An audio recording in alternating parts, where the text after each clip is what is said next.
On est de retour dans les cuisines du restaurant Monsieur P de la place des Célestins. La semaine dernière, on a vu des huîtres de façon originale pour l'entrée de votre menu de Noël. Et cette semaine, on va faire le plat. Et c'est pas de la dinde. Qu'est-ce que c'est? C'est de la Saint-Jacques. Original et sympa. Donc on va utiliser des Saint-Jacques qui viennent, nous, de Saint-Brieuc, qu'on peut trouver aussi à Étretat, plein d'endroits en France qui en font des belles. Et ensuite, on va faire un risotto de céleri. Donc au lieu d'utiliser du riz, on va utiliser du céleri qu'on va couper finement, qu'on va cuire avec du mascarpone, du parmesan et du lait. On va faire une petite poêlée de cèpe pour accompagner ça. Et avec les parures du céleri, on va faire une espèce de petite mousseline qui va nous permettre de lier le plat. Et on va finir avec de l'oseille, qui est un produit qui cru ramène une belle acidité. Et on peut faire du coup au cèpe ou aux truffes à Noël. On peut aussi faire aux truffes. Si la saison des cèpes est terminée, on peut simplement mettre des jolies lamelles de truffes à la fin de notre recette. Ok. Voilà. Allez, on y va. On attaque ? Ouais. Donc là, je retire ma première peau. Je crois que j'ai jamais vu un céleri. Grave. Ouais. On a l'habitude de consommer le céleri branche, mais le céleri branche, c'est assez... Enfin, en termes de goût, c'est sympa, mais moi, j'aime beaucoup le céleri rave parce que notamment cuit dans du lait, c'est très... C'est doux ? C'est très doux. Ouais. Et là, je vais simplement couper mon céleri en petits cubes. L'idée, c'est de remplacer le grain de riz par du céleri. Je rassemble tout dans une casserole. Et là, avec du lait à hauteur, je vais cuire mon céleri.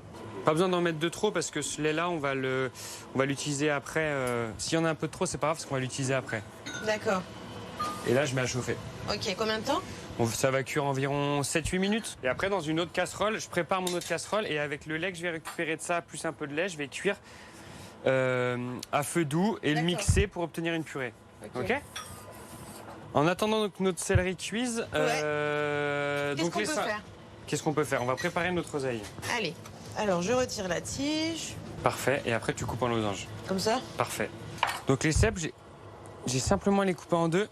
Et après, en fonction de leur taille, je les coupe en petits morceaux pour qu'on puisse les pouler facilement. On garde tout. Donc là, ma purée, je l'ai mixée. Ouais. Donc, ce qui me fait une...